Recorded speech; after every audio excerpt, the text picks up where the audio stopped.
brought to you by Nova शुद्ध घी। जब जब खाए दिल खुश हो जाए, सदियों का नोवा शुद्ध देसी घी, सपना स्वस्थ भारत का। I love घी घी घी घी घी घी।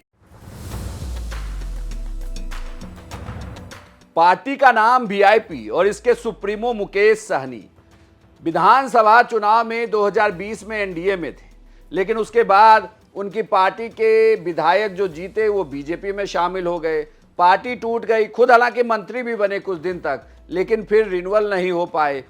मंत्री पद भी गया, पार्टी के विधायक भी चले गए और उसके बाद मुकेश सहनी महागठबंधन में हो गए। लोकसभा के चुनाव में कैंडिडेट उतारे, एक भी जीत नहीं पाया और अब विधानसभा में वो लगातार पटना से दिल्ली का दौड़ लगाकर अब पटना में स्थिर हो चुके हैं कि जो मिलेगा देखा जाएगा, रहेंगे तो महागठबंधन में ही। लेकिन आखिर मुकेश सहनी के साथ हुआ क्या है, क्यों फंस गए हैं और क्यों उनकी सीटों को लेकर कांग्रेस और लेफ्ट की पार्टियां तैयार नहीं हो रही है, आखिर मुश्किल क्या है।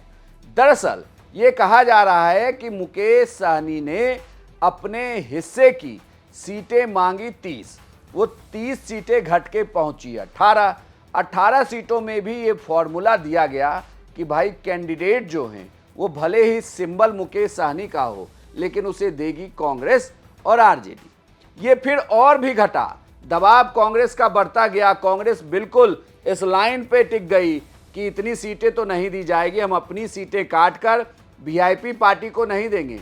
लेफ्ट ने भी कह दिया कि हमारी सीटें अगर कम करेंगे तो हम फिर भी चुनाव लड़ जाएंगे सीटों पर। इतना बवाल कटा हुआ है तो मुकेश सहनी इस इंतजार में है कि बात बन जाएगी। अब कहा जा रहा है कि 16 सीटों का फॉर्मूला है।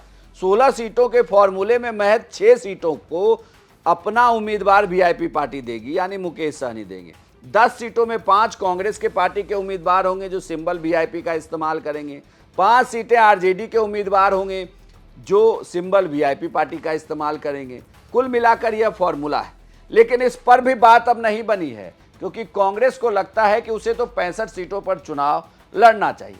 जब सीटों का त्याग होगा नहीं तो चुनाव लड़ा कैसे जाएगा। अब आप इससे थोड़ा नीचे उतरिए, आगे की गणित भी आपको समझाते हैं कि मामला क्या है।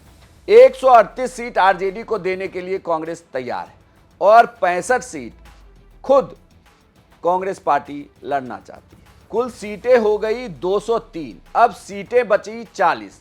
इन्हीं 40 सीटों पर लेफ्ट के दल और वीआईपी को एडजस्ट करना चाहती है कांग्रेस पार्टी। यही मुश्किल आन पड़ी है कि लेफ्ट और वीआईपी ये दोनों इतनी सीटों में एडजस्ट हो नहीं पा रही। कांग्रेस ने यह कहा है कि 28 सीटें आप लेफ्ट के दलों को दे दीजिए, लेफ्ट 28 सीटों में सारी एडजस्ट कर जाए और 12 सीट जो है वीआईपी पार्टी को दी जाए। उस 12 में भी फॉर्मूला वही 50-50 है। 6 सीटों का सिंबल मुकेश सहनी देंगे, 6 सीटों पर आरजेडी और कांग्रेस पार्टी अपना उम्मीदवार उतारेगी। यहां भी फेस है। मुश्किल यह भी हुई कि मुकेश सहनी को यह लग रहा था कि अगर एनडीए में सीटों का बंटवारा नहीं हुआ, कोई दल इधर से उधर चला गया तो मुकेश सहनी की वापसी हो जाएगी। लेकिन वहां भी बात फंस गई है और मुकेश सहनी के वापसी का रास्ता लगभग बंद है। अब भला मुकेश सहनी करे तो करे क्या, जाए तो जाए कहां। एनडीए का रास्ता बंद, महागठबंधन में कोई सुन नहीं रहा। दिल्ली आए थे डॉक्टर से इलाज कराने, कहा महागठबंधन बीमार है, इलाज कराएंगे। वापसी में तेजस्वी यादव के साथ लौटे, लेकिन डॉक्टर से मुलाकात ही नहीं हुई। राहुल गांधी से मिलने के लिए टकटकी लगाए बैठे रहे, ना तो मल्लिकार्जुन खड़गे से मुलाकात हुई और ना ही राहुल गांधी से। और मुकेश सहनी की नाव बीच मझधार बस हिलोरे खा रही है। एक भी उम्मीदवार को अभी तक सिंबल नहीं दिया। पता ही नहीं है कि कौन कहां से चुनाव लड़ेगा, कैसे चुनाव लड़ेगा। बस इस इंतजार में बैठे हैं कि बात हो जाएगी, सब कुछ तय हो जाएगा। वो भी तब जब नॉमिनेशन के मात्र 2 दिन बचे हैं पहले चरण में। और तो और इनकी कई सारी सीटें ऐसी हैं जिस पर चुनाव लड़ना चाहते हैं मुकेश सहनी, वो सीटें पहले चरण में ही है।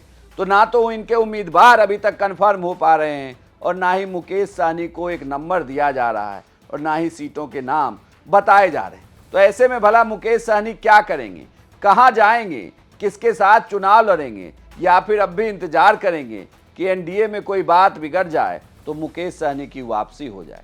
आपको क्या लगता है, मुकेश सहनी इस चुनाव में किसके साथ रहेंगे, कितनी सीटों पर चुनाव लड़ेंगे, अपनी राय हमें कमेंट बॉक्स में लिखकर बताएं। और बिहार की तमाम खबरों के लिए आप देखते रहिए सिर्फ बिहार तक।